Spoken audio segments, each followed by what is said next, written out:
Hey there, it's Janet E. Johnson with Business Growth Time. Thank you guys so much for joining us. Hope if you're coming back, glad to have you back. If you're new, well, hang out and you're in for a treat here. I'm here with my show partner, Terry Dean. Welcome, Terry. How is it going in your car today? Oh, Janet, you know what? The Wi-Fi. But the rest of the time, I think I'm here. I'm here whether you're there or not. I'm definitely here. So, but the rest of you may not know that I'm here. But yeah, the car thing's good. Trying to steal a cup of Wi-Fi from the restaurant that's in front of me. So as long as their service maintains, we'll be okay. Sorry, the timing just didn't work out to be anywhere but the vehicle. But that's all that how that goes. We've got a great guest on. I'm really excited. We've got Steven Sadler. Steve's an inventor. He's got 8 different patents. He's a former engineer turned entrepreneur. He started 4 different businesses. He's a software developer. And if that wasn't enough, he's a former bodybuilder. We'll talk about the yellow banana hammock. You can be sure of that, Steve. No, we're not. So you can be sure that we're going to talk about it even more. And he's written 2 books, and the second book's the first of a trilogy. So we're going to cover that. Today's topic, we're going to talk about the difference between being a creative and being a creator. So welcome, my friend, Steven Sadler. Thank you. It's great to be here, guys. Welcome, welcome. Yes, very looking forward to meeting you. Hey, let's do our little fun piece. I'm going to have this before. We're going to skip this so that we're starting off to a fun start today. Really fast, you have to play our game. Who does? All right? The guy that doesn't know what the game is. Yeah, that would be you. So I don't like those kind of games. I like games I understand. You might get this one. So yeah. Terry explained to you that we're both we went to high school together. Well, really? It happened to be in Minnesota here. So Terry went to high school. That's amazing. Graduated and everything. So we like to play this game that is the 80s. Mm-hmm. And if you guess the proper song, the name, and he made it pretty easy this time. He usually makes it really difficult. Terry he knows all this stuff. So you name a song, whoever sings it, and what movie it's in. And you'll get 3 points if you get them all. We don't get prizes because you just get a, I don't know, big high five from us. So 3 points are absolutely not redeemable for anything. Woo! All right, here we go. As I say that, it doesn't play.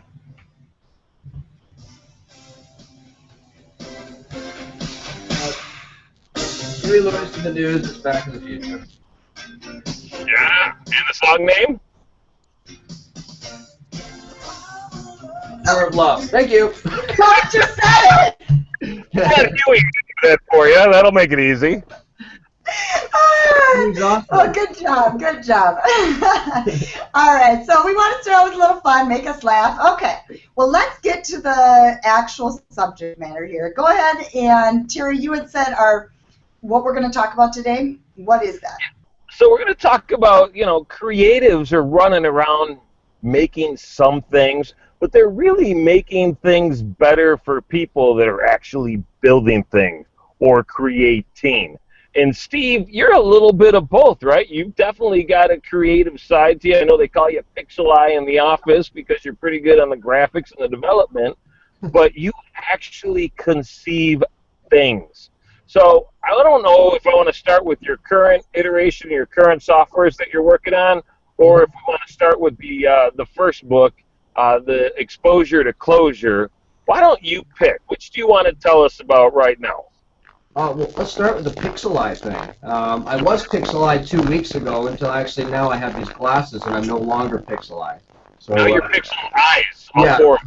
Yeah, I've got 4 of them to be able to be more creative or more observant. But no, we'll start with the first book because initially I wrote that, kind of as it's kind of like an autobiography type thing, but it also kind of walked people through the path of actually how you successfully create a business in probably one of the most trying of times that we've ever experienced in our lifetime. Obviously, there's been a lot of other ones during the years, like the World War I, World War II, and the Depression. But 2008 was a brutal year, and we all know it. And even prior to that, when we went through 9/11, there was a lot of different types of businesses that went under during that short period after. And I think a lot of people had to reinvent themselves. And if you're an engineer and you're a right-handed engineer and you're very analytical, you're going to think in a certain manner. Creatives, a lot of them say they're left-handed or whatever, right? They have a different side. They have a different approach to it. Even in our office, I kind of have the creatives, the technical team, separated by geography, but working together as a team because they do think differently.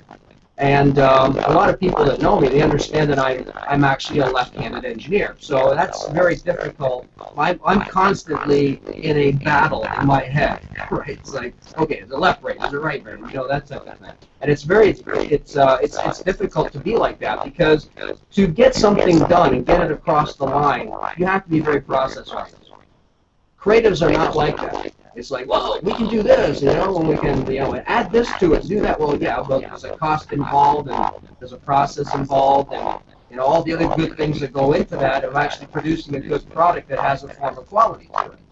And bridging that gap is extremely difficult to do.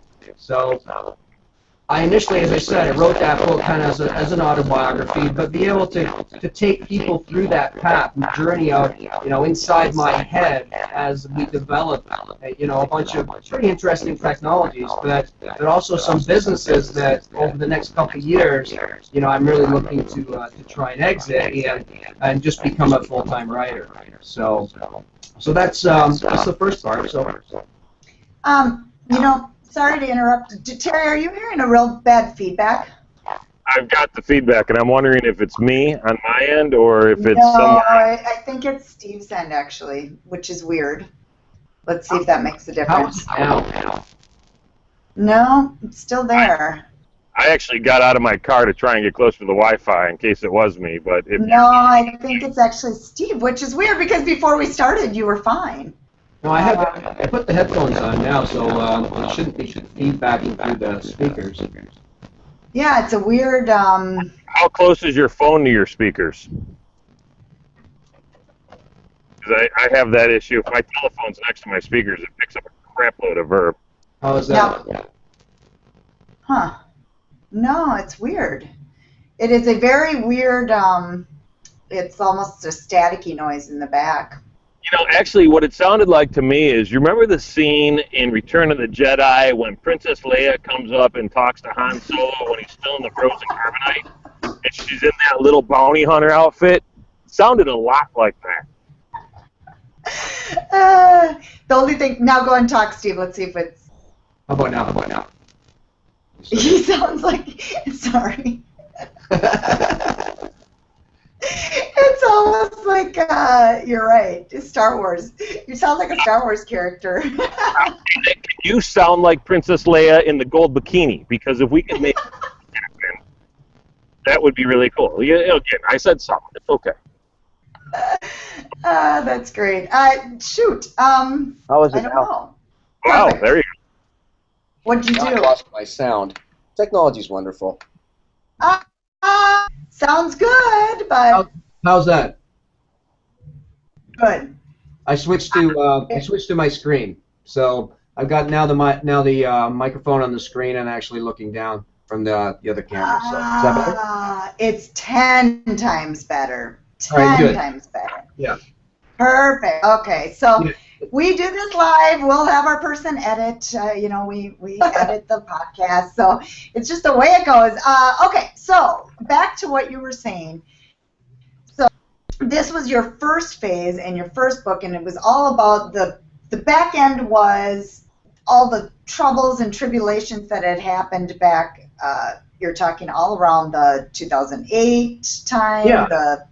I mean, I was director of engineering for a large automotive company for a lot of years, and I just got tired of the automotive industry, and so I quit in 2001, and I started my own business called Scate Technologies, which built the first e-learning tools at the time for actually recording the screen and knowledge capture It's still used by a lot of large corporations. Well, during that period, 9/11 comes along. We all know about that. I mean, that's, right at the beginning of 2001. And I think it was like probably 6 months after I started my business. So I've got big eyes. I'm like, I'm a first time, well, I shouldn't say first time, but second time really in the technology world of entrepreneurship. And all of a sudden, boom, all the people that we were training in these classrooms were gone. They cut all those budgets. So it was like that need to be able to take that content and place it on the internet is what got us into building tools to be able to make e-learning really before the term e-learning was even around. Mm-hmm. Yeah. We didn't even call it e-learning. We called them ignitables, which we still call them today. So they're kind of like stitched together videos and PowerPoints and sound and all kinds of things, and then played back in a linear format that someone could learn from. And that currently resides on ignitecast.com, and there's a piece of software called Scate Ignite, which is kind of the authoring tool, which we still sell to a lot of large corporations, and they still love it. So it's just weird how necessity truly is the mother of invention. So. And IgniteCast is actually a learning management system that houses all of those ignitables, so it's like a library for all their digital training, right?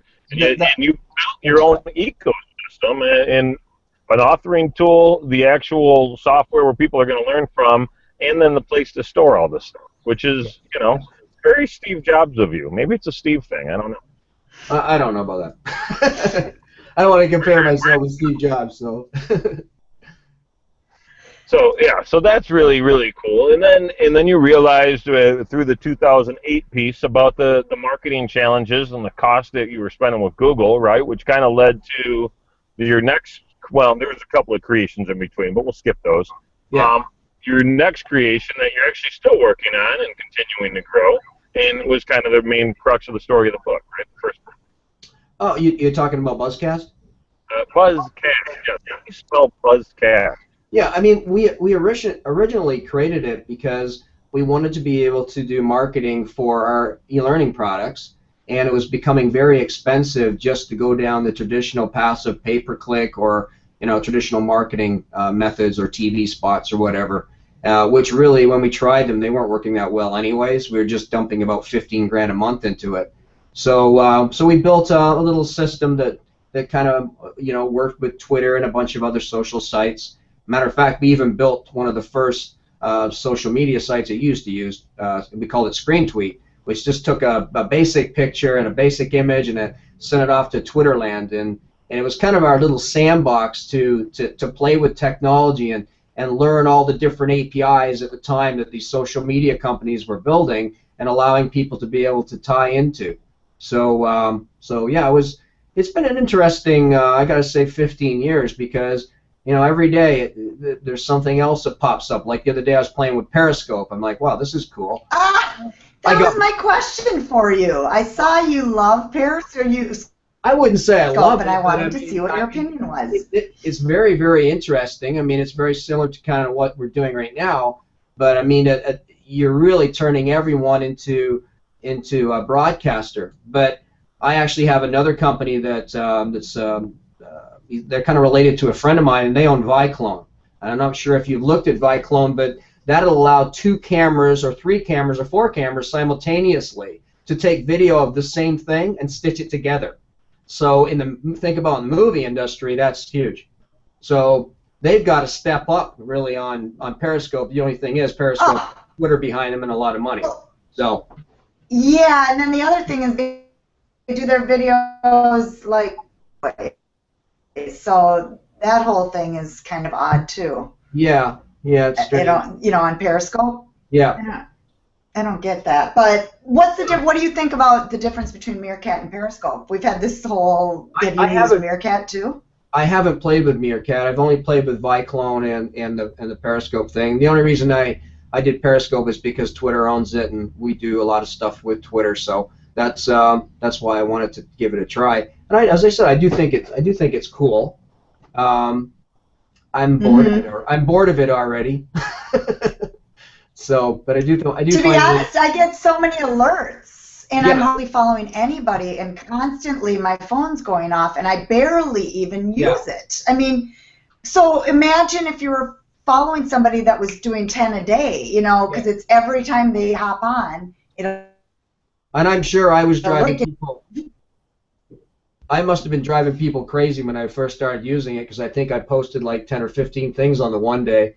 So, but it is, it's interesting. It's definitely. Yeah, I can see it for certain, you know, I'm sure people will come up with some great marketing tactics and great ways to market. Terry, are you there? I am. I feel like I am. You're not moving. Oh, okay. Okay. Just does that help? Yeah, there you go. So yeah, I think it could be a great. I know one of them. I think it's Meerkat. I get confused now. Bands. Oh, I could see musicians, bands. You know, certain things could be really. Yeah. I mean, entertainment, a lot of social media obviously works better for entertainment than it does a lot of other things. So, because people just, they'll consume that content all day long. So, and obviously that, we were talking about Buzzcast before I kind of got sidetracked here, but I mean, that's really the space that I've been playing in over the last close to 4 years now. I made the leap of faith and started hanging out in Hollywood and in LA about 4 years ago, and I got very good friends with Amit Zappa, who's Frank Zappa's son, and he is just an awesome person, and he's been able to really open up a lot of doors for us, not just from a business perspective, but a friendship perspective, creativity as far as, you know, some of the applications that we're building. So, so going back to the original point about, you know, techies and creatives, Amit is certainly a creative. I mean, he has so many wild ideas that sometimes I'm like, what did you say? You know, it just blows me away. And at first it's like, that doesn't make sense. And then I think about it and I'm like, wow, that does make a lot of sense. So you got to blend that blend between creativity and analytics, and it's hard to do. It's very difficult to do, especially as a business, because you can be really super creative, but that doesn't mean you're going to make any money. And at the end of the day, I mean, that's what you're trying to do. You're trying to make money. So that is a great tip right there. I think that's exactly it. You almost have to be creative in the world today, but creativity doesn't necessarily make you the money. So you need to have that analytical side. I run into that a lot with social media. Yeah. You know, when I manage accounts and that kind of thing, where's the ROI, where's the analytics, you know, all that kind of stuff. But yet, if you're not creative in social, you go nowhere. So there's some different points to it. People don't pay attention to you. You got to stand up. So constantly creating and being original and having ideas, whether they're provocative or bold or loud or funny or informative or whatever, is what it takes. Otherwise, you're just another guy posting another picture of a cat eating a bologna sandwich. Like, I don't know. Doesn't matter anymore. Well, the cats work, so. You know what? We have a channel that has a bunch of cats in it, and it probably gets more traffic than anything else. So, I would say entertainment first, cats definitely second. Plus, my wife would agree because she got a bunch of them. That's all we need to. I can bring my cat in. My cat walks across sometimes. Good. So we are on a time constraint. You have a lot of background that's amazing. I want to get a little more into what your books are, exactly what they're about, and just kind of talk a little more deep about those products and maybe how our audience could use those products potentially too. Well, the books, as I said, the first book is kind of a self-help book, and that's called Exposure to Closure, and it's available on Amazon. The second book is completely different, and the reason I wrote it is because I really had nothing to do on the plane trips back and forth between Detroit and LA, and I had this idea about this device that you could place on your head, because I'm probably one of the worst typers in the world. Not to mention I can't spell that well either. but I'm really good at math. So Okay. I've got my daughter here sitting with me. She's to the right, and she'd be laughing at me because she copy edits a lot of the stuff that I do. So that's funny you say that, because that's exactly my son. Scores on math are way up here, but the reading is way down here. So perfect. It's more the fact that I just don't care about it than it is the fact that I can't do it. So, and that really applies to really anything in life. However, as I said, I had all this time on the plane, so I started writing, and I had this idea about this device you put on your head. And I'll hold it up here so you can actually see it, right? And in the book, this is what it sits. It's made out of titanium composite. And what it does is it looks at your brain waves and it actually converts them into text. So if I'm thinking about something, I just think it, and immediately it shows up on my smartphone. And the reason it knows it is because you actually taught it. So say I went out to the Apple store today and I bought one of these mindsets, right? Because that's what it's called, the mindset. And I was given a script. So I start typing those texts on the script, right? A bunch of words, and it's looking at your brain waves while you're typing those words. So it's matching the brain waves to the words that you're typing at that time. So the next time you think of that brain wave, guess what? The text appears on the screen. So this is doable. Really? Yes. The problem is...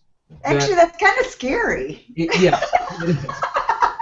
And I thought, it'd be cool to make one, but I don't have $150 million behind me to be able to try and do this, because you got neuroscientists, you got all kinds of people that are involved. So the book is about a guy named Jack Cooper, who is a neuroscientist from U of M, and he decides to build this thing, and he gets backed by this venture capital firm out of Pittsburgh, and they decide that, without him knowing, that they can actually put thoughts into people's heads instead of just reading people's thoughts. And one of the venture capital guys decides that if I can do that, maybe I can convince people to vote for me for president, and that's what he does, and that's what the whole book is about. Now, cool. This is the first of 3, and it continues on from this. There's a little backstory to this, because the person, the main hero in the book, his name is Jack Cooper, and Jack Cooper was my great uncle that played in the FA Cup in 1912 for Barnsley, and they won the FA Cup in England. That's like winning the Stanley Cup in soccer in England. And anyways, he was the MVP. So and actually, I have his gold medal from that game. And for some reason, I thought, you're going to resurrect Jack, and he's going to become the hero of the book. So and he is. So that's that sounds like a really neat concept. It sounds like a movie to me too. So maybe you're going to end up, turning that into a movie also. I'm trying to. I gave it to a bunch of producers, but I mean, they have to see a return. You were talking about creatives again, right? You've got creatives there, and you've got movie producers that they got the money. So they're looking at it and saying, well, can we make money off this? And I'm sure. If they can make money on it, then it'll get turned into a movie maybe someday. We'll see. Sure, exactly. I'm sure that's it happens, because that's a really cool concept. Neat. So yeah, those are 2 completely different books. Yeah. And I actually it's funny, because I never thought I'd, not really caring much about English, even though I was born in England. It's been a real release for me to be able to write these, because obviously trying to keep technology up to date and competitive all the time is very difficult to do, and things break. They get bugs in them, and and anyone that's in technology is gonna feel my pain, because they know, it's like, oh, I just produced that, and someone else comes out with something else new, and you're constantly piggybacking on that, and it kind of gets to be a pain after a while. But when you write in science fiction, it's like you don't have to worry about fixing anything anymore. It's as soon as it's written and you said it works, guess what? It works, and that's a kind of a nice release about writing. So I think as I retire, I think that's probably what I'll continue to do. Mm-hmm. You don't have to do any bug testing when the first draft is done, right? That's right. QA is a lot easier. QC. Yep. Yeah, as long as I have a few probably about 3 or 4 copy editors, and I can send it through, make sure all the spelling is correct. The story seems to flow. So. Neat, neat. Yeah, and that makes a lot of sense. I've said that so many times. I think I chose the hardest path of business possible because it's so fast and changing that, it's not like I work with a lot of orthodontist offices, and I say, the braces fixing teeth doesn't change that much over time, but ours changes daily, the technology world and the competitiveness and all that kind of stuff. So I totally understand what you're saying.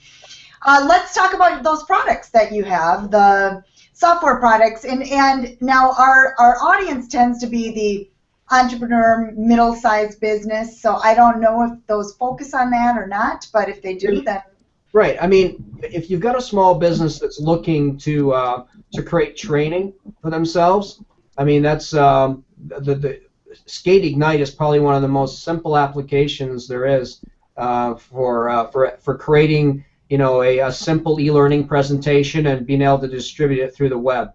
And we have thousands of customers that use that on ignitecast.com itself, and also if you go to scateignite.com, which is skate with a C, SCATE ignite.com, you can actually download either the standard or professional version, and you can play with it for a good 15 days and see how it works. It's very, very easy to bring in PowerPoints, to bring in video, to stitch it all together and republish it out with a quiz so you can actually do corporate testing. And it's used by Takata, it's used by Chrysler, Blue Cross Blue Shield. I mean, we've got customers all over the world that use that application. And currently we have someone that's going to be purchasing it. I can't tell you who it is today, but the company that's buying it, I'm gonna try and see if they'll let us do a press release because it's huge. So nice, congrats. That's awesome. Cool. Well, now where are you most connected? We talked about. Oh, go ahead. Janet, share a love of video marketing and the importance of it, and how it impacts SEO and how it can really get the message across. Talk about the tool that you have there. But Buzzcast is a different tool, and it's kind of we kind of call it a Pandora meets video type approach.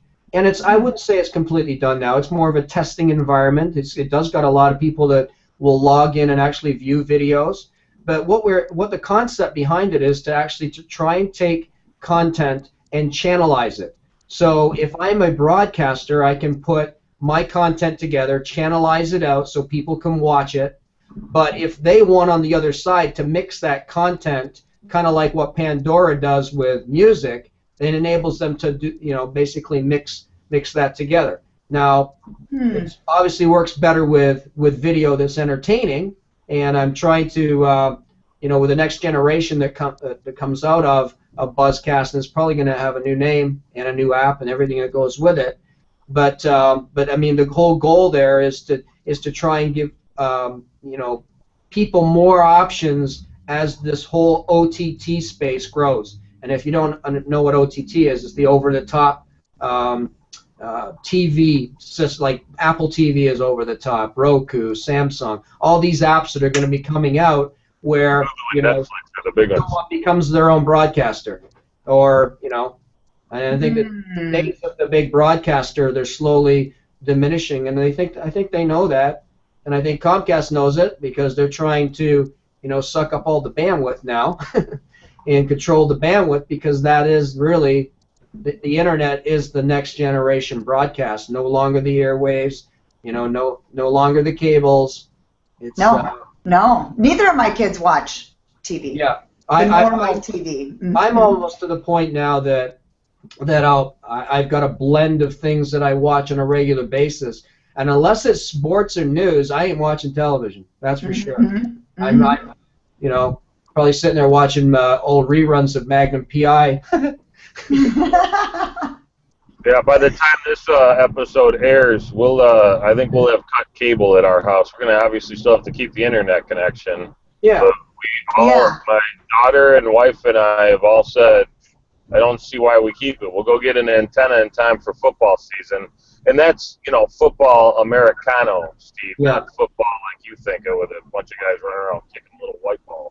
Yeah, you mean like football where they don't use their feet? Yeah, I understand what you're saying. Yeah, right, exactly. I will it's kind of a dumb and misleading name. It should be called like catch or something. I don't know. But no, those new HD antennas that you can put on your house, they're amazing. So and you can get all your local stations for free. So I don't know. That's the thing. I mean, I agree. I'm with you. It's my husband. He's the only one. He's the only one in the house that really cares. But eventually, over time, I think a lot of people will, move forward and change and get to know all those new features. And like we said, YouTube is a big. It sounds like Buzzcast is, has that piece kind of similar to YouTube, but a little bit different. It ties into YouTube. Matter of fact, Buzzcast can distribute video content that's attached on any hosting site. So it goes to the YouTube API, and it can schedule the, just like this show is scheduled, it can schedule the release of videos at a certain time frame. So instead of uploading all of your videos to YouTube and like everything's available immediately, this slowly broadcasts it out or releases it into your own channel at a frequency of time, like every half an hour. Say you had 100 videos and you want to release each one every half an hour, you can do that. So it gives an experience back on the other side, more like television. And as I said, the technology still isn't completely there, but it's getting there, and we're working on it every day. So neat. That's really cool. Yeah. We may want to look at uploading all the past episodes into the system and actually kind of having our own little ecosystem. Absolutely. We'll get Kimmy back and be like, hey, man, I miss Kimmy. Go back Thursday. Well, and we do, on my other one, I run a channel for my son, and we do 2 to 3 videos a week, but I have to, I put them in, and then I unlisted, and then when I'm ready, I manually have to launch each one. So that's cool. Yeah, this releases it for you on a schedule, which is kind of neat, and it'll also even release it into Twitter for you as well. Nice. Okay. See, it's consistency. That's something we've talked about on the show, that if you're consistent in your material, if you have a set day, what if you're busy the day that you should be launching a show or launching that video?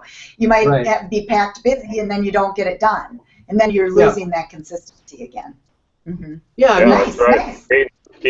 There's a time and place for automation. I mean, you can take automation to the nth degree and then it becomes spam. But there's also places where automation works fine, and that's from the consistency perspective. I mean, you don't use automation to send the same message and the same video out over and over and over and over again, which I've seen people do. But if you've got the content and you're making the content, then you definitely should be releasing a new piece of video, maybe 5-6 times throughout that week. Because you're going to get different audiences that come on social media at different parts of time. So if you don't release it again, we all know that social search engines are chronological. Whoever said it last is the expert. It's not like Google, whoever's the best at search engine optimization goes first. It's whoever said it last is the expert. So that's the key to consistency. On Twitter and Facebook is just making sure that you're releasing new content in front of people at different time frames, and there's consistency behind it, and good content. Saying it frequently seems to help too, because that certainly allows you to more likely to say it last, right? Absolutely, yeah. I forget if you Wikipedia effective frequency, they say that for someone to take action, someone's got to see a piece of content or a brand at least 20 times.